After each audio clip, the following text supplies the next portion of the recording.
Yo quisiera que hoy día pudiésemos compartir algo distinto, lo que estábamos viendo en 2 Corintios.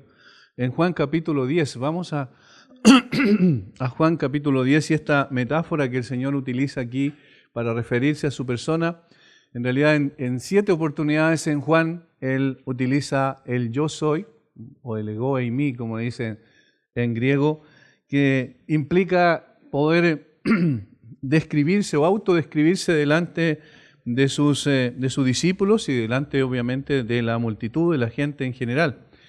Y acá en este capítulo en particular utiliza la metáfora del pastor, muy conocida en ese tiempo porque Israel era una nación caracterizada por la ganadería y la agricultura esencialmente. Y en este caso, la labor, la función del pastoreo era algo muy conocido, de tal manera que fue familiar a sus oídos cuando escucharon esta enseñanza de parte del Señor. Vamos a leer en los versículos 1, del 1 en adelante hasta el versículo 29, pero nos vamos a quedar en un solo versículo que yo quiero desarrollar quizás un poquito más en detalle. De cierto os digo, el que no entra por la puerta en el redil de las ovejas, sino que sube por otra parte, ese es ladrón y salteador. Mas el que entra por la puerta del pastor de las ovejas es. A éste abre el portero, y las ovejas oyen su voz, y a sus ovejas llama por nombre y las saca. Y cuando ha sacado fuera todas las propias, va delante de ellas, y las ovejas le siguen, porque conocen su voz. Mas al extraño no seguirán, sino huirán de él, porque no conocen la voz de los extraños. Esta alegoría les dijo Jesús, pero ellos no entendieron qué era lo que les decía. Volvió pues Jesús a decirles, de cierto os digo, yo soy la puerta de las ovejas. Todos los que antes de mí vinieron, ladrones son y salteadores, pero no las oyeron las ovejas. Yo soy la puerta. El que por mí entrare será salvo, y entrará y saldrá y hallará pastos. El ladrón no viene sino para hurtar y matar y destruir. Yo he venido para que tengan vida y para que la tengan en abundancia. Yo soy el buen pastor. El buen pastor su vida da por las ovejas. Mas el asalariado, y que no es el pastor, de quien no son propias las ovejas, ve venir al lobo y deja las ovejas y huye. Y el lobo arrebata las ovejas y las dispersa. Así que el asalariado huye porque es asalariado y no le importan las ovejas. Yo soy el buen pastor. Y conozco mis ovejas y las mías me conocen. Así como el Padre me conoce y yo conozco al Padre y pongo mi vida por las ovejas. También tengo otras ovejas que no son de este redil, aquellas también debo traer y oirán mi voz y habrá un rebaño y un pastor. Por eso me ama el Padre, porque yo pongo mi vida para volverla a tomar. Nadie me la quita, sino que yo de mí mismo la pongo. Tengo poder para ponerla y tengo poder para volverla a tomar. Este mandamiento recibí de mi Padre. Volvió a haber disensión entre los judíos por estas palabras. Muchos de ellos decían, demonio tiene y está fuera de sí. ¿Por qué lo oís? Decían otros, estas palabras no son de endemoniado. ¿Puede acaso el demonio abrir los ojos de los ciegos? Celebrábase en Jerusalén la fiesta de la dedicación. Era invierno y Jesús andaba en el templo por el pórtico de Salomón. Y le rodearon los judíos y le dijeron, ¿hasta cuándo nos turbas el alma? Si tú eres el Cristo, dínoslo abiertamente. Jesús le respondió, os lo he dicho y no creéis. Las obras que yo hago en nombre de mi Padre, ellas dan testimonio de mí. Pero vosotros no creéis porque no sois de mis ovejas, como os he dicho, mis ovejas oyen mi voz y yo las conozco y me siguen. Y yo les doy vida eterna y no perecerán jamás, ni nadie las arrebatará de mi mano. Mi Padre que me las dio es mayor que todos, y nadie las puede arrebatar de la mano de mi Padre. Normalmente nosotros tenemos la tendencia a dividir a la sociedad en dos tipos de personas, pero esta división que hacemos es entre poderosos y pequeños, entre grandes y chicos, entre personas importantes y personas no importantes, entre personas conocidas y personas desconocidas, entre pobres y ricos quizás. Hay una tendencia natural en nosotros a hacer ciertas divisiones, a hacer cierta clasificación. Pero la Biblia clasifica a las personas no en pobres y ricos, en grandes y pequeños, en importantes y no importantes, sino en aquellos, como dice el apóstol Pablo a los Corintios, entre aquellos que se están perdiendo y aquellos que se están salvando. Es decir, hay una división entre los que van a estar con el Señor para siempre y los que están en este momento lejos de esa posibilidad, sin estar en una relación, en una comunión con Dios. Los que conocen al Señor y los que el Señor conoce y los que no conocen al Señor y que el Señor los desconoce, no en el sentido de conocimiento intelectual, sino relacional. Eso es lo que dice Pablo a los Corintios. ¿Y qué es lo que hace la diferencia? Bueno, la diferencia la hace el que el Señor Jesucristo tiene un determinado grupo de personas en el mundo a las cuales Él vino a salvar. Eso es lo que dicen los versículos 26 y 27. Ahí están los dos tipos de personas. Y aquellos que no creen en Él porque no son de sus ovejas. Versículo 26. Pero vosotros no creéis porque no sois de mis ovejas, como os lo he dicho. Mis ovejas oyen mi voz y yo las conozco y me siguen. Vean el versículo 26 y 27, allí se produce el contraste. Unas no escuchan la voz del pastor porque no conocen al pastor y el pastor no les conoce en ese sentido relacional, y las otras sí escuchan la voz porque conocen al pastor, el pastor los conoce y entonces le siguen. Dos tipos de personas nada más en el mundo. El otro día murió el famoso físico Stephen Hawking, ¿cierto? Admirado por muchos, y la verdad es que es increíble la admiración que ha recibido este hombre porque sus estudios son solo hipótesis. No hay ninguno de sus estudios que fue probado realmente en la práctica. Y era, por todos sabido, un ateo.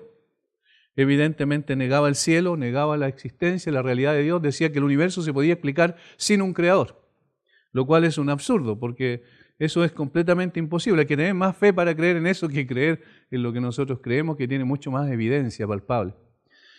Ahora, la gente admira a este tipo de personas. La gente dice, estas personas hicieron una contribución extraordinaria a la sociedad.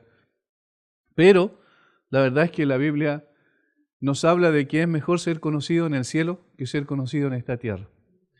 Y eso es la diferencia entre los que son del redil del Señor y los que no son del redil del Señor. Pero ¿qué características tienen estas personas que sí son del redil? No voy a hablar de aquellos que no lo son, sino que me voy a detener en el versículo 27 para hablar de las características esenciales que debe tener o que tiene naturalmente aquel que es de las ovejas del Señor, del redil del buen pastor.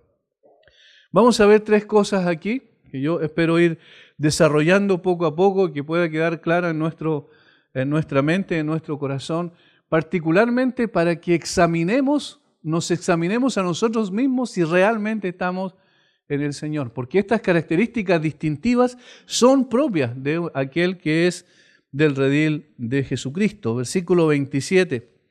Mis ovejas oyen mi voz y yo las conozco y me siguen. Ahí están las tres características. Fíjense el versículo 26. Pero vosotros no creéis. ¿Cuál es la razón que no creen? Porque no son de mis ovejas. Es decir, no creen porque no son de las ovejas del Señor. Y los del versículo 27 sí creen porque son de las ovejas del Señor. Mis ovejas, fíjense la particularidad de esto. Mis ovejas son mías, me pertenecen, son mi posesión. Mis ovejas oyen mi voz. Esa es la primera característica. Un verdadero creyente es aquel que escucha la voz de Dios. Yo decía ayer en San Fernando que alguien en una oportunidad caracterizó a los creyentes como aquellos que escuchan lo que nadie escucha y ve lo que nadie ve. Es decir, la particularidad que tenemos los creyentes no es porque seamos más inteligentes y más sabios, sino por la gracia de Dios fueron abiertos nuestros ojos de tal manera que podemos ver las cosas en una forma totalmente distinta. Podemos ver la grandeza, la belleza, la perfección del carácter de Jesucristo. Podemos ver la obra consumada del Señor como lo más importante que ha ocurrido en la historia de la humanidad, como un hecho. Y podemos escuchar la voz de Dios. Ese es un tremendo privilegio. Desde el principio de la creación, nosotros vemos, por ejemplo, en Génesis, cuando Adán y Eva quieren tomar su propio camino, dan vuelta a la espalda a Dios y firman el acta de autonomía en un sentido, quieren determinar qué es bueno y malo de acuerdo a su propio concepto, y entonces dejan de lado la palabra de Dios, que es objetiva, que está fuera de nosotros y que le dijo que no comieran, ¿cierto?, del árbol de la ciencia del bien y del mal. Ellos obviaron eso, la palabra de Dios, y entonces comenzaron a determinar lo que era bueno y malo de acuerdo a su propio concepto, en términos subjetivos. Y entonces, ¿qué es lo que ocurrió enseguida? Después, Dios les buscó y les habló. Y les dijo dónde estaban. Dios sabía dónde estaban, pero quería que ellos reaccionaran y se dieran cuenta de que habían pecado y se volvieran a Él. Pero Dios está buscando al hombre. ¿Cómo lo hace? A través de su palabra.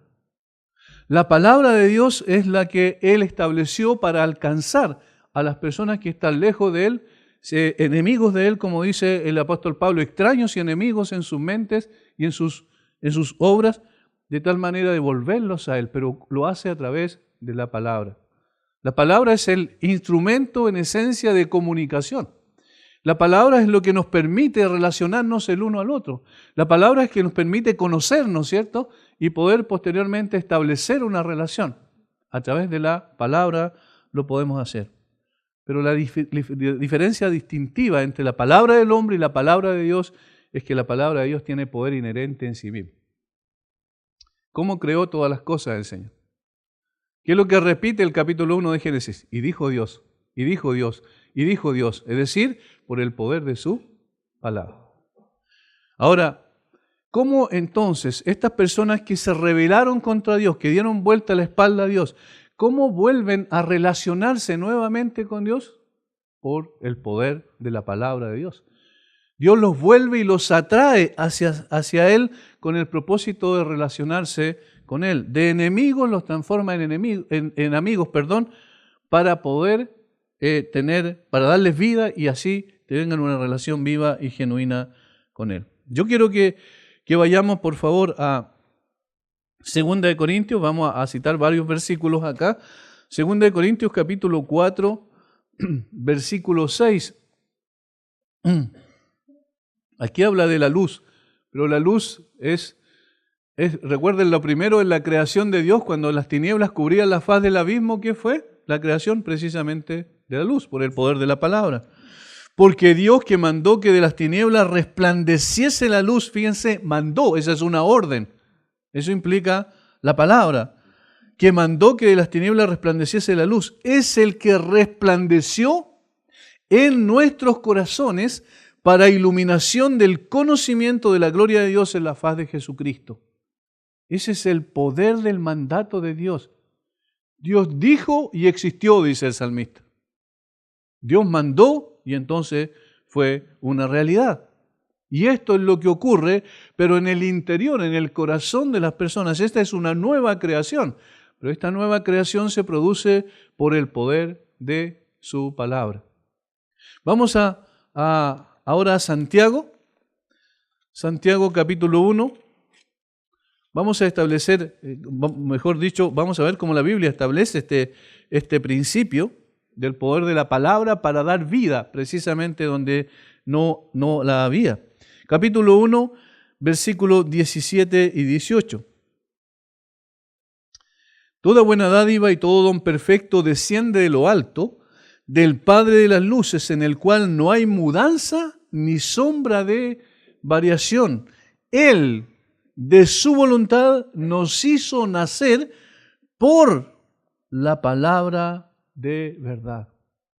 Él, de su voluntad, nos hizo nacer por la palabra de Dios, de verdad. Imagínense el poder inherente que tiene en sí misma la palabra de Dios para dar vida a los muertos. Nos hizo nacer.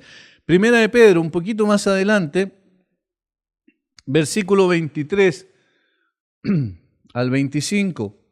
Siendo renacidos, no de simiente corruptible, sino de incorruptible por la palabra de Dios, que vive y permanece para siempre.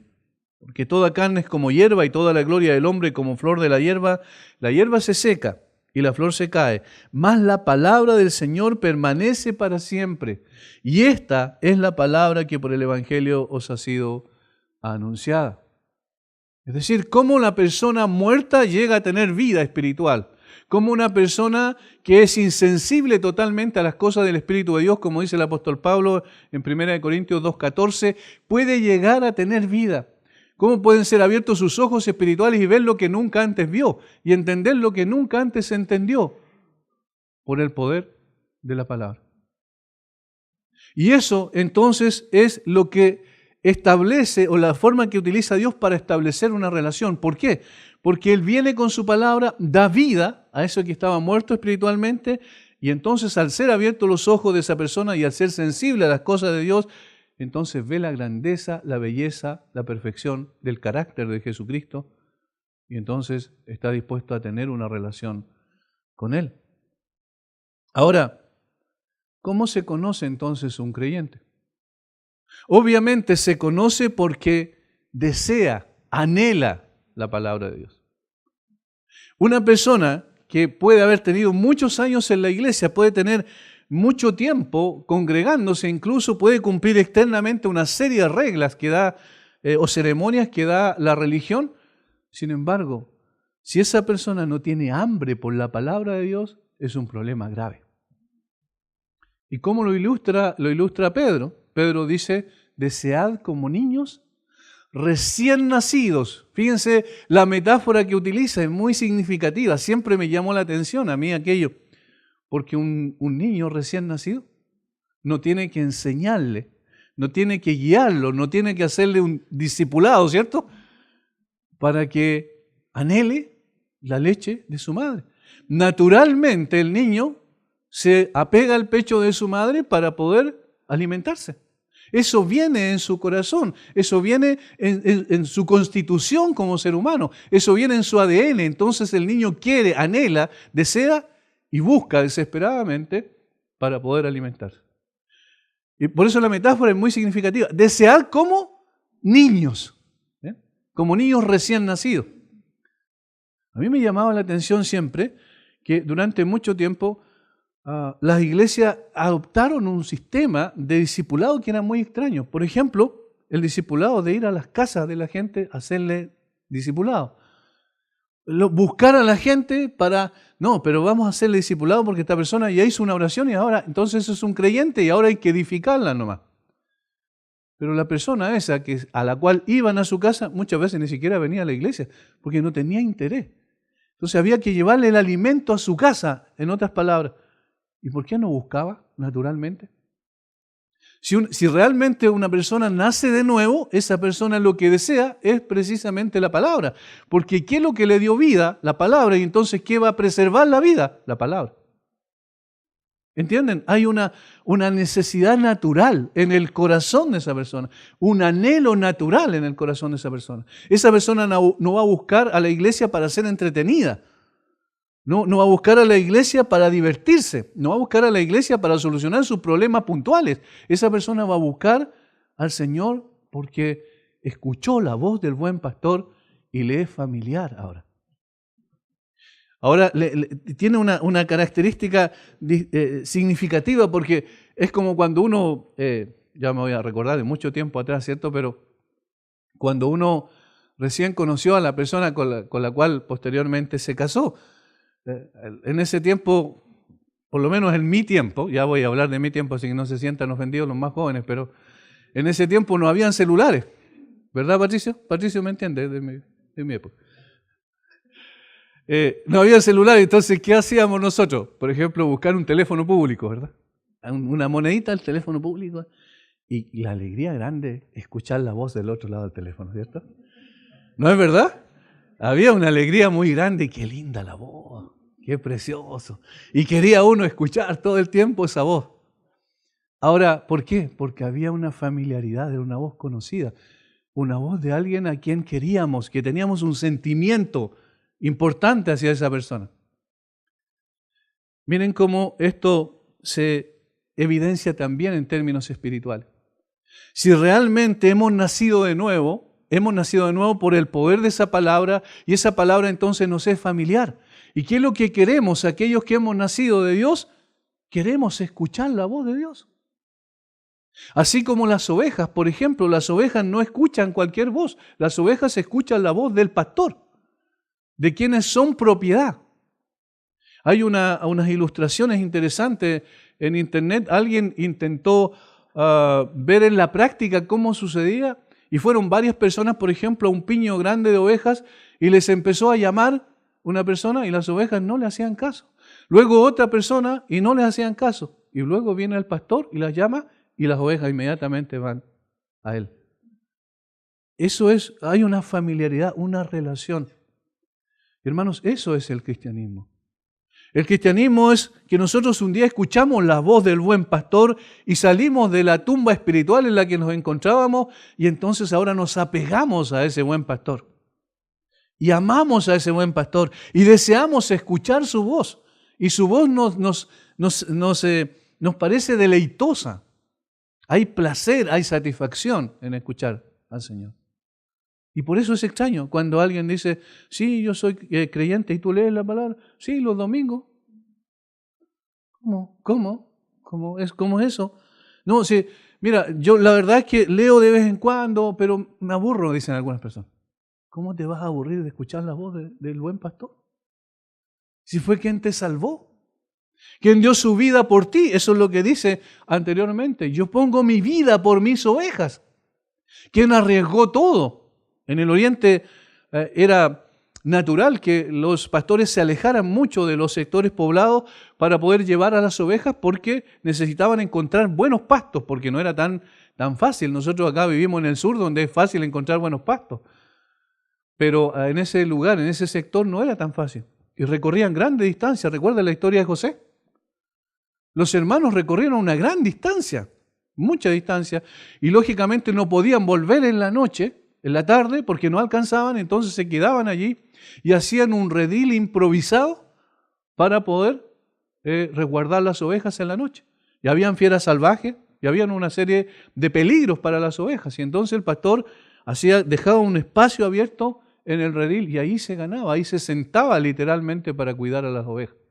Y estaba dispuesto a dar su vida porque tenía que defender sus ovejas de la fiera salvaje para que no se la arrebataran. Y eso es lo que sucedió con el Señor Jesucristo. El buen pastor dio su vida por las ovejas.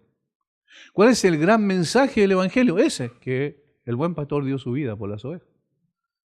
Ahora, ¿quiénes van a escuchar este mensaje? ¿Quiénes se va a despertar en su corazón ese deseo de escuchar esta voz? Evidentemente aquel que haya nacido de nuevo, aquel que haya nacido del Espíritu, aquel que haya nacido por la palabra de Dios.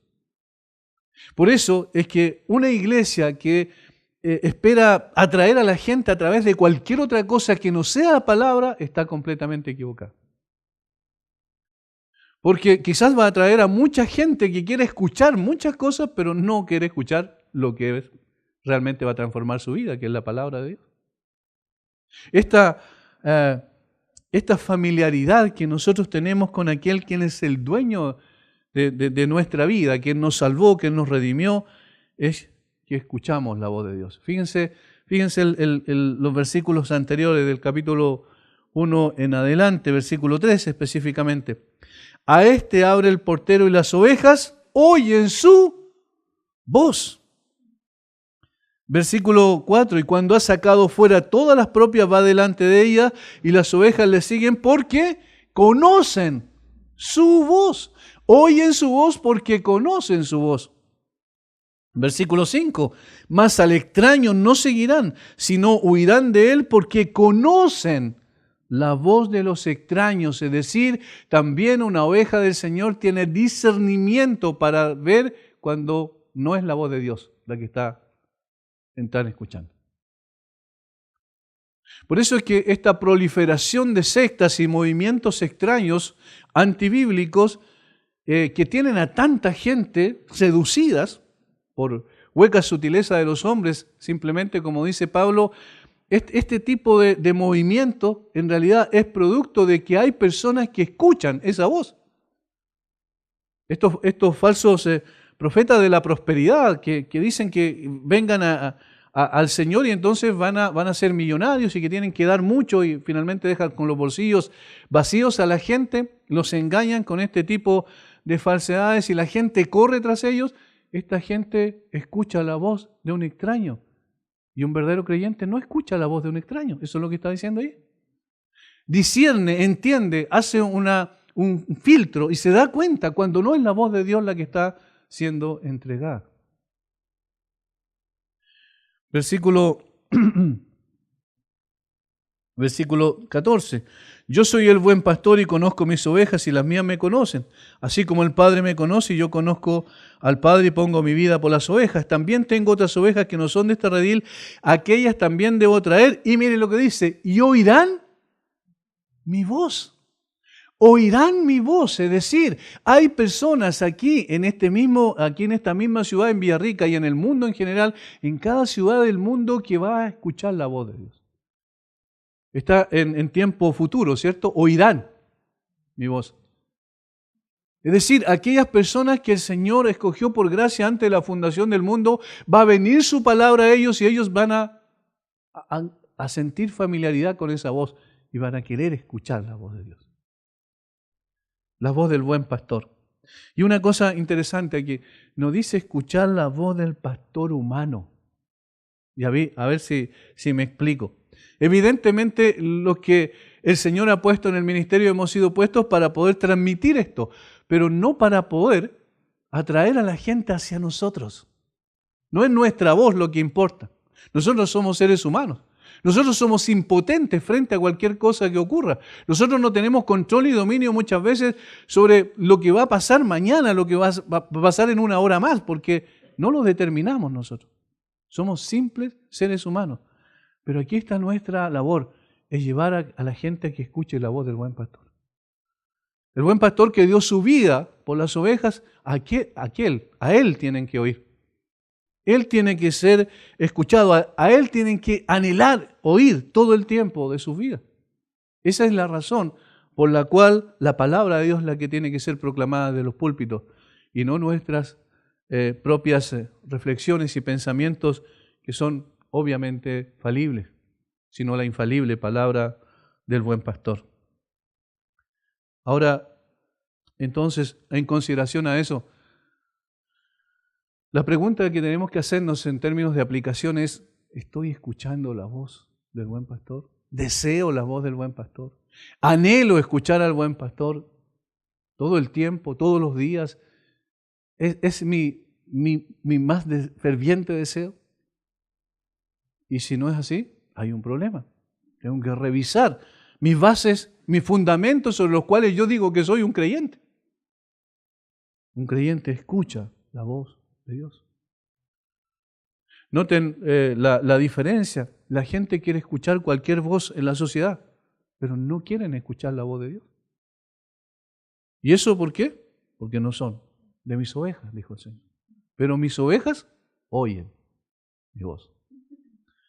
Lo segundo, la segunda característica distintiva, ahí en el versículo 27, y yo las conozco. Y yo las conozco. Hay mucha gente que dice conocer a Dios, pero la pregunta es, ¿Dios te conoce? No sé si ven la diferencia. Yo conozco a Dios porque en realidad siempre me han interesado las cosas de Dios. Yo conozco a Dios porque desde siempre me han hablado de Dios. La pregunta no es esa, la pregunta es, ¿Dios te conoce? Efectivamente, tu nombre está escrito en el libro de la vida. ¿Está escrito en el cielo? Ahora, la palabra conocer allí es conocimiento relacional. Se refiere a un conocimiento total, absoluto, es decir, de aquel que conoce, en este caso, del buen pastor. Y yo las conozco. Es decir, sé claramente quiénes son. Y aquí quiero hacer una diferencia entre conocimiento relacional y conocimiento intelectual. Evidentemente, Dios es omnisciente y conoce absolutamente todas las cosas, ¿cierto? Pero aquí en la palabra conocimiento tiene que ver con relación. Notemos el contexto para ver por qué decimos eso. Versículo 14. Yo soy el buen pastor, y miren, y conozco mis ovejas, y las mías me conocen. Eso es relación. Yo conozco mis ovejas, y mis ovejas me conocen. Y esto es más profundo todavía. Y este conocimiento, dice, es similar relacionalmente al que hay entre el Padre y el Hijo, versículo 15. Así como el Padre me conoce y yo conozco al Padre. Ahora, entendamos bien, la relación entre el Padre y el Hijo es totalmente exclusiva, absoluta, única del Señor Jesucristo, ¿cierto? Y el Padre. Sin embargo, el tipo de relación es similar. Porque el conocimiento que hay entre el Padre y el Hijo es un conocimiento perfecto. Ahora, el conocimiento que tiene el pastor de las ovejas es un conocimiento también perfecto. Él nos conoce absolutamente. Yo quiero que vayamos a Mateo, porque allí, como decía Martin Lloyd-Jones, un excelente predicador, decía que probablemente este versículo es uno de los versículos que más debe hacernos temblar. Estos versículos que aparecen aquí en el capítulo 7 de Mateo, en el contexto del Sermón del Monte, ya prácticamente terminando el sermón, versículo 21 al 23, debe ser una voz de alerta para cada uno de nosotros, para examinarnos a nosotros mismos si realmente estamos en la fe. Y aquí aparece la palabra que estamos citando. No todo el que me dice Señor, Señor entrará en el reino de los cielos, sino el que hace la voluntad de mi Padre que está en los cielos. Muchos me dirán en aquel día, Señor, Señor, ¿no profetizamos en tu nombre y en tu nombre echamos fuera demonios y en tu nombre hicimos muchos milagros? Y entonces les declararé, mire, nunca os conocí. Uf, qué complejo, qué fuerte esto. Nunca os conocí, nunca, jamás tuve una relación con ustedes. Ese es el sentido de la palabra. Jamás tuve una relación con ustedes y ustedes tuvieron una relación conmigo. Ustedes practicaron un sistema religioso. Ustedes hicieron muchas cosas, pero en realidad yo nunca los conocí. Y ahí le está diciendo que el activismo religioso no es suficiente. Inclusive lo interesante es que ni siquiera aquí le dice que le refuta lo que ellos dicen en el versículo 22. No profetizamos en tu nombre y en tu nombre echamos fuera demonios y en tu nombre hicimos muchos milagros. Jesús no le dice, ustedes están equivocados, no lo hicieron. Jesús le dice, el problema es que yo nunca los conocí. Ahora, ¿quién estaba dentro de aquellos que hicieron estas tres cosas que mencionan ahí las personas? Al presentarse delante del Señor en el día del juicio, ¿quiénes son? ¿Quiénes estaban ahí entre ellos? Judas, por ejemplo. ¿Y Judas hizo esto? ¿Sí? Judas hizo eso. Eso dice la Escritura. Judas escuchó constantemente al Señor Jesucristo enseñando, estuvo con Él, participó con Él, caminó con Él, comió con Él. Pero Jesús nunca lo conoció relacionalmente. ¿Entienden la diferencia entre un creyente y un no creyente? Un no creyente puede parecerse mucho externamente a un creyente, pero Jesús no lo conoce en el sentido relacional. Y luego está la sentencia. Nunca os conocí, nunca tuve una relación con ustedes, por tanto, apártense de mí. Y eso en realidad es el verdadero sentido del infierno. Ser apartado de Dios para siempre. Eso es lo más terrible. Por tanto, si realmente somos ovejas del Señor, si efectivamente nosotros nos deleitamos y oímos su voz, es porque tenemos una relación con el Señor Jesucristo. Y esta es la diferencia del cristianismo. Y a la tarde, si Dios quiere, vamos a ver algo que me surgió posteriormente en la reflexión después de escuchar un sermón el domingo en la IBI que me pareció muy interesante sobre Job.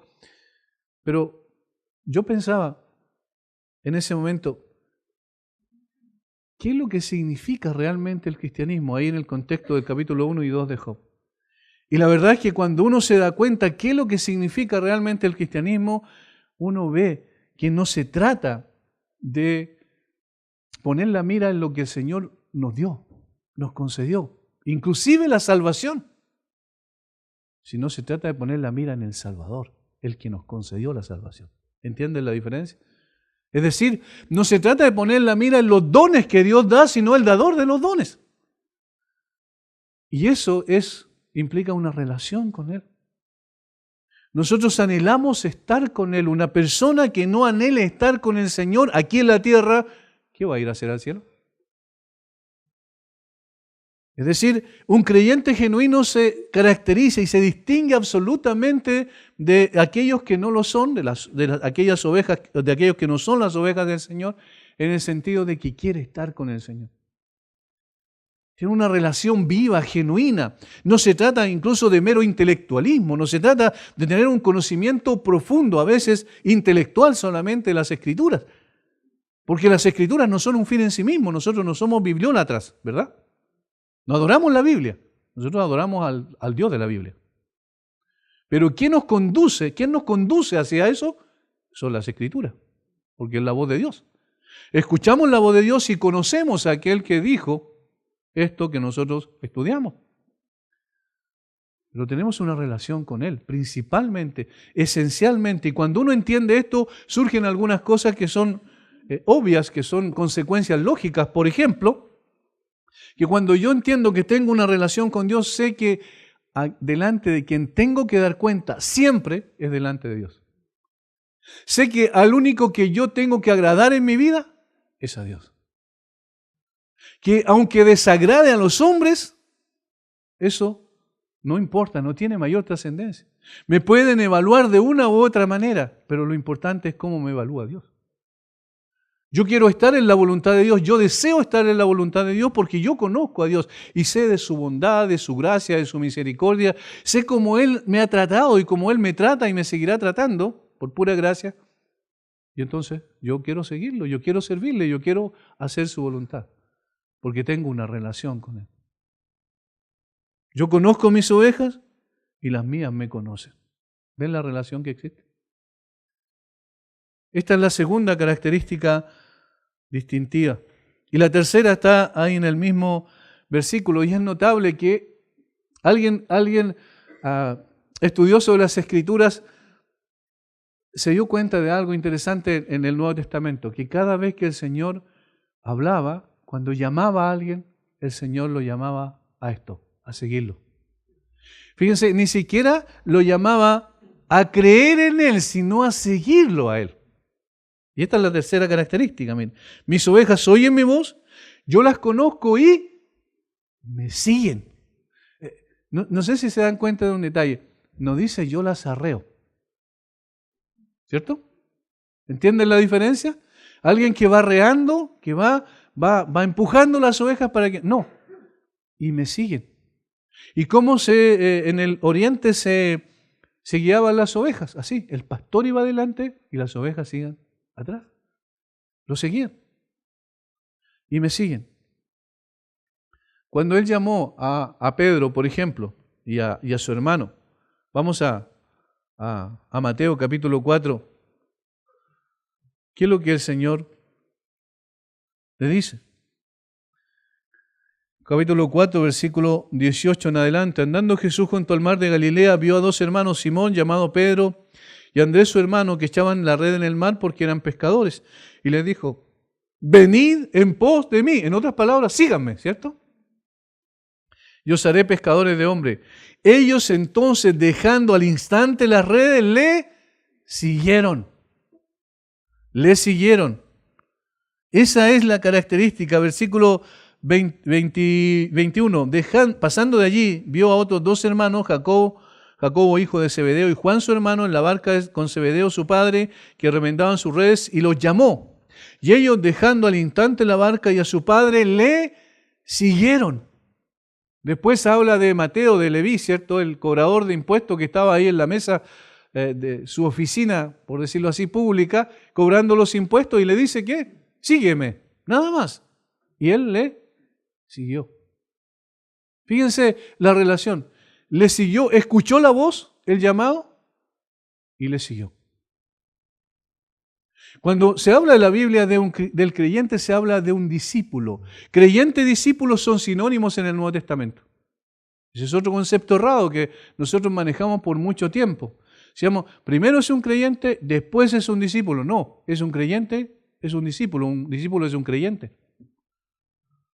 Por ejemplo, cuando le dice el Señor Jesucristo, volviéndose, dice, vio a las multitudes que le seguían, y Él le dice, El que no aborrece a padre, hermanos, hermanas, hermanos y aún su propia vida, no puede ser ¿qué dice? Mi discípulo. Y el que no renuncia a todo lo que posee no puede ser mi discípulo. Es decir, está hablando de discípulo al mismo tiempo que de creyente. En el libro de los Hechos se habla de creyente discípulo de una forma indistinta. Es decir, es un sinónimo. De tal manera entonces que la característica esta de seguir al Señor es propia de un verdadero creyente. ¿Y qué implica en términos prácticos seguir al pastor? Oír su voz permanentemente, someterse a su voz, a su autoridad. ¿Recuerdan lo que él dijo en la Gran Comisión? Toda potestad me es dada en los cielos y en la tierra. Por tanto, id y haced discípulos.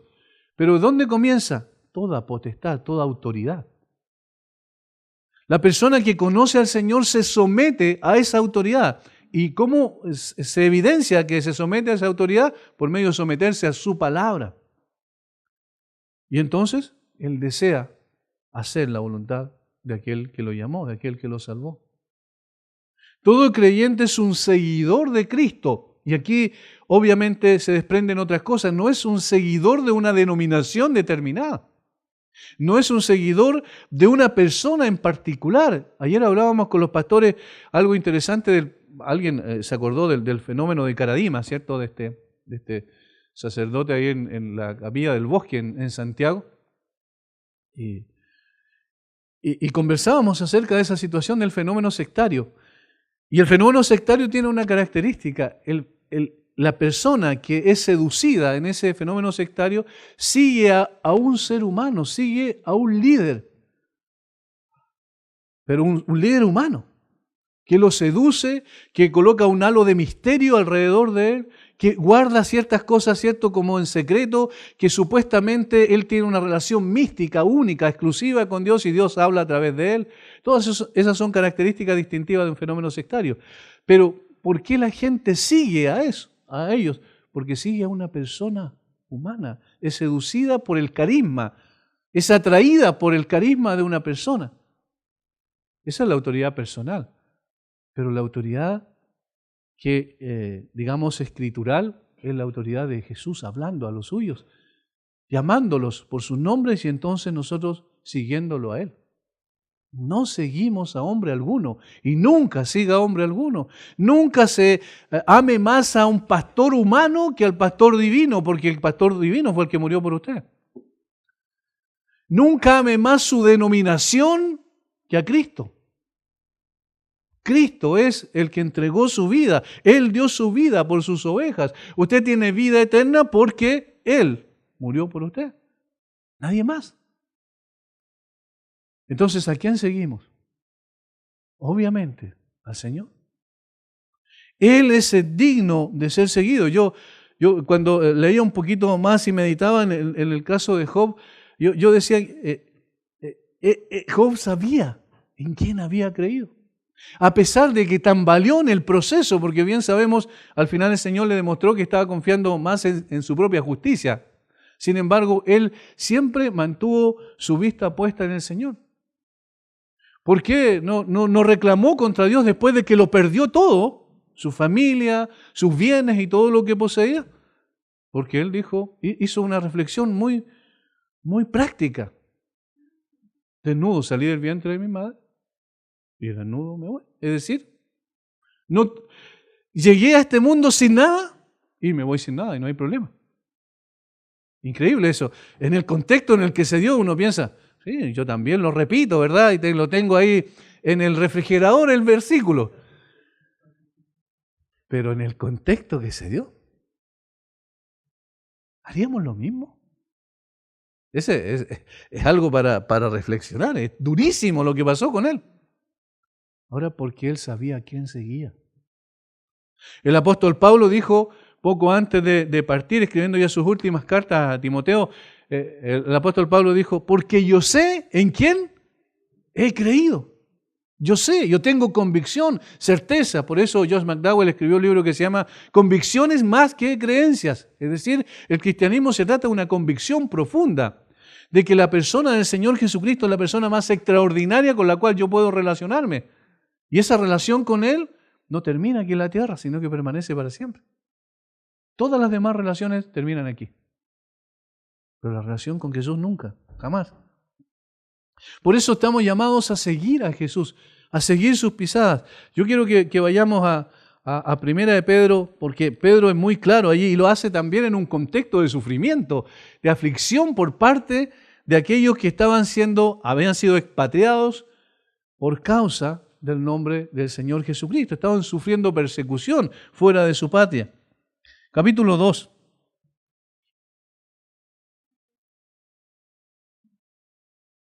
Versículo 20 en adelante. Pues qué gloria es si pecando sois abofeteados y lo soportáis, mas si haciendo lo bueno y sufrís y lo soportáis, esto ciertamente es aprobado delante de Dios. Noten la cláusula de propósito del versículo 21, es decir, para. Pues para esto fuisteis llamados, porque también Cristo padeció por nosotros, dejándonos ejemplo. ¿Para qué? Para que sigáis sus pisadas, y eso es ir tras Él. Eso es ir tras Él. El apóstol Juan, en su primera carta, habla de las características distintivas también de un verdadero creyente. El propósito es reafirmar la convicción de aquellos que sí eran verdaderos creyentes, pero al mismo tiempo sirve como parámetro de evaluación para ver si nosotros lo somos o no. Y en el capítulo 2, versículo 5, él dice lo siguiente: el que dice que permanece en Él debe andar como Él anduvo, o decir, seguir sus pasos. De eso se trata, ser un creyente.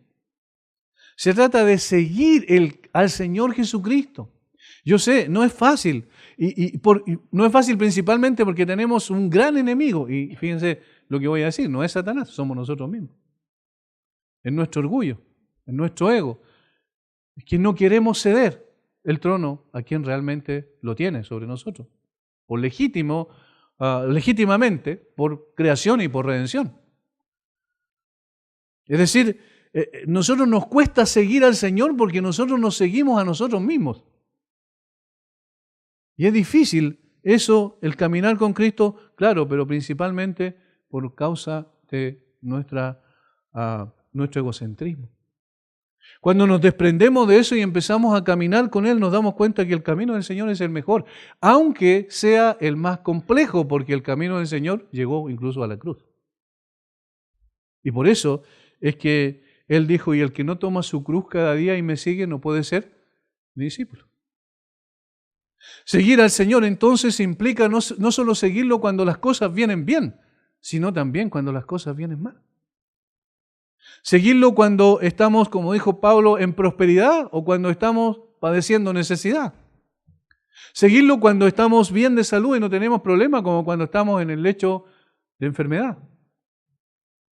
Un verdadero cristiano se caracteriza por estar tras los pasos de Jesús permanentemente. Una persona que siguió de lejos a Jesús se dio cuenta de su error posteriormente, recapacitó y se arrepintió, que fue Pedro. ¿Recuerdan cuando desde lejos, dice la Biblia, estaba observando lo que pasaba con el juicio que estaban haciendo en el patio del sumo sacerdote contra Jesús? Lo seguía de lejos, dice. Y luego al seguirlo de lejos, y esto es una de las consecuencias, cuando nosotros decimos que somos creyentes, pero como alguien dice, queremos ser cómodos y no queremos estar ni muy adentro ni muy afuera. Es decir, en una posición a cierta distancia. No puede ser así, porque eso es lo que la Biblia caracteriza como aquellos que son tibios. Los vomitaré de mi boca. O estamos con Jesús y lo seguimos de cerca o no estamos. Y Pedro se dio cuenta de su error. Posteriormente, cuando Jesús lo miró y recordó la palabra que Jesús le había dicho, dice, lloró amargamente y salió de allí, porque en ese momento estaba con aquellos que estaban juzgando y estaban levantando testimonios falsos en contra de Jesús para acusar. Seguir a Jesús entonces implica desprendimiento de nosotros mismos. Pero ¿qué hace una oveja? En una forma tan sencilla, una oveja escucha la voz, lo conoce porque se tiene una relación con el pastor y entonces lo sigue naturalmente. Y eso es un discípulo. Un discípulo es aquel que sigue a Jesús. Y es interesante que la palabra discípulo también viene de la misma raíz de disciplina. Entonces, ¿quién es un discípulo? Uno que se disciplina para poder seguir al Señor.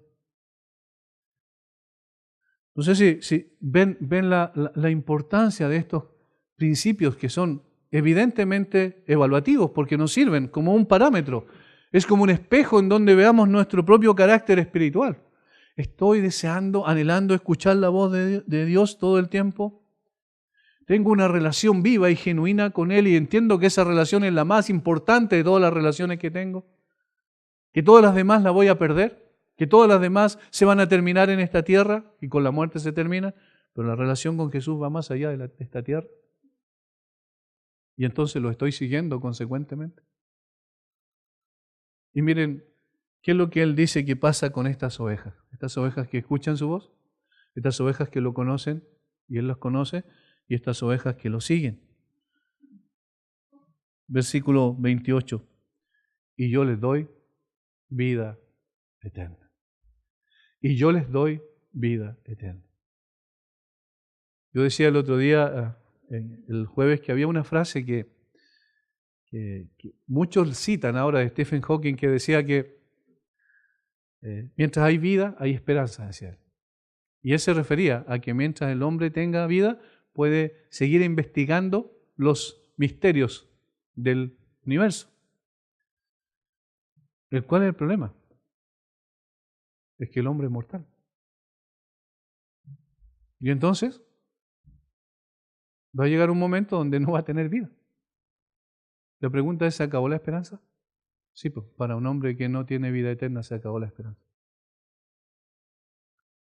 Para un hombre que ha vivido para las cosas de esta tierra nomás, creyendo que todo se trata de lo que hacemos aquí, conseguimos aquí, para aquel que trabaja y se esfuerza y se sacrifica por hacer muchas cosas aquí en esta tierra y tener éxito y tener objetivos que lograr, ¿cierto? Proyectos que desarrollar y finalmente, ¿en qué termina esa persona? En acumular quizás muchos diplomas en su oficina o en su casa. En acumular muchos reconocimientos y aplausos de la gente. Pero ¿dónde queda finalmente todo eso? ¿Cómo llegó aquí? Desnudo. ¿Y cómo se va? Desnudo. Y si no tiene a Cristo, se va desnudo espiritualmente.